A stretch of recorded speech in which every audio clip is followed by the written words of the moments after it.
Assalamualaikum warahmatullahi wabarakatuh. Perkenalkan, kami dari kelompok 3 yang beranggotakan saya bernama Zilan Zalila, saya Rifa Sosarina, Saya Natasha Monidiana. Saya Habil Kurniawan Zalbi. Saya Sasa Asyaddah. Pada kesempatan kali ini, kami akan membuat praktek tentang sistem ekskresi, yaitu proses pembentukan urin. Pertama-tama, kami akan memperkenalkan alat dan bahan yang diperlukan. Pertama-tama ada papan dan spidol. ada selang dan corong serta botol bekas. Ada gambar pendukung dan karton. Ada lem lilin dan alatnya. Ada cutter, benang wol, dan selotip.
Saya akan menjelaskan tentang sistem ekskresi atau proses pembentukan urin.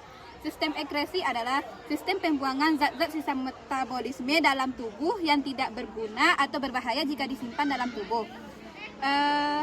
Sistem ekskresi meliputi ginjal, hati, paru-paru, dan kulit. Sistem ekskresi memiliki fungsi yang pertama, menurunkan kadar zat produk metabolisme dalam tubuh agar tidak terjadi akumulasi atau penimbunan. Yang kedua,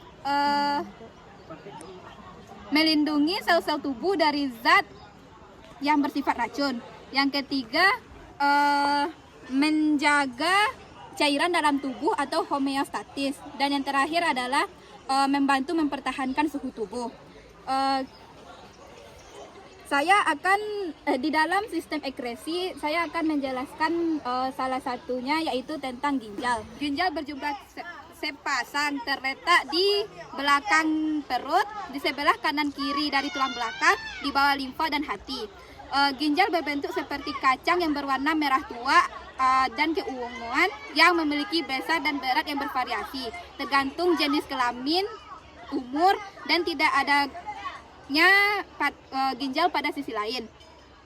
Ginjal memiliki ukuran sekitar panjang 11,5 cm, lebar 6 cm, dan tebal 2,5 sampai 3,5 cm. Ginjal yang berukuran pada lelaki dewasa memiliki ukuran sekitar 125 sampai 175 cm. Dan pada perempuan dewasa memiliki ukuran sekitar 115 sampai 155. Selanjutnya ada fungsi ginjal. Ginjal memiliki fungsi pengeluaran zat organik seperti urea, asam urat, dan kreatinin. Yang kedua, pengeluaran zat racun. Contohnya obat-obatan dan zat kimia asing, serta pengaturan keseimbangan konsentrasi ion-ion penting di dalam tubuh. Selanjutnya akan ada tahapan proses sistem ekskresi, proses pembentukan urin yang akan dijelaskan oleh rekan saya. Tahapan pertama proses pembentukan urin adalah filtrasi. Filtrasi adalah proses pemisahan fisik untuk memisahkan padatan dari cairan atau gas dengan melewatkannya melalui media pori atau filter. Di dalam filtrasi terdapat glomerulus. Glomerulus adalah jaringan kapiler kecil di ginjal yang berfungsi sebagai filter utama untuk menyaring darah, membuang limbah dan kelebihan cairan untuk membentuk urin sambil mempertahankan sel darah dan protein penting agar tetap di dalam tubuh. Setelah melewati glomerulus, kita akan sampai di kapsula Bowman. Kapsula Bowman adalah struktur berbentuk cangkir berdinding ganda pada nefron ginjal yang mengelilingi glomerulus bersama-sama membentuk kapsul renal atau badan Lopigi. Di filtrasi terjadi urin primer. Reabsorpsi adalah tahapan kedua dalam pembentukan urin di dalam ginjal yang berupa penyerapan zat-zat yang masih berguna di dalam tubuh dari fitrat masuk ke aliran darah. Setelah kapsul Bowman mengalir ke tubulus contortus proximal. Tubulus contortus proximal adalah saluran berkelok-kelok di dalam ginjal nefron yang menghubungkan kapsul Bowman dengan lengkung Henle. Di dalam tubulus contortus proximal terdapat air, ion Na+, K+, PO4, NO3, glukosa, asam amino, dan vitamin. Di dalam reabsorpsi terjadi urin sekunder. Baiklah, di sini saya akan menjelaskan bagian bernama augmentasi. Augmentasi adalah tahap ketiga dan terakhir dari pembentukan urin sesungguhnya, di mana tahapan ini terjadi pada ginjal. Proses penambahan augmentasi adalah proses di mana proses tahap 3 dan terakhir sebelum pembentukan ginjal, sebelum pembentukan urin sebenarnya. Proses ini terjadi di dekat tubulus collectivus dan tubulus contortus distal, di mana dalam proses ini terjadi reabsorpsi air dan penambahan zat-zat pembuangan seperti zat yang tidak dibutuhkan seperti amonia, asam urat, dan kreatinin. Setelah tubulus contortus proximal mengalir ke lengkung Henle. Lengkung Henle adalah bagian berbentuk huruf U yang terbagi di dalam nefron ginjal, menghubungkan antara tubulus contortus proximal dengan tubulus contortus distal.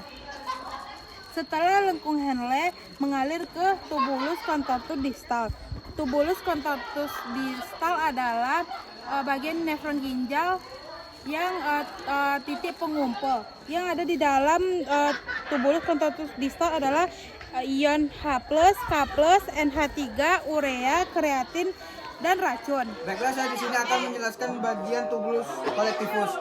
Tubulus collectivus adalah bagian di mana sistem saluran mengumpulkan setiap urin-urin dari kovalen dan menambahkan zat-zat seperti ion dan tambahan seperti zat besi agar urin sesungguhnya terbentuk. Tubulus collectivus adalah tempat di mana penyimpanan urin-urin terbanyak di kovalen dan juga tempat penyaringan atau reabsorpsi. Kemudian ada kandung kemih. Kandung kemih adalah tempat penampungan urin atau cairan pembuangan, di mana ini berbentuk seperti tabung. Urin sesungguhnya terjadi ketika proses augmentasi di mana terdapat penambahan ion-ion seperti kreatinin dan amino untuk tercipta urin sesungguhnya. Sekian hasil praktek tentang membuat sistem ekresi proses pembentukan urin dari kelompok kami. Assalamualaikum warahmatullahi wabarakatuh. Bye.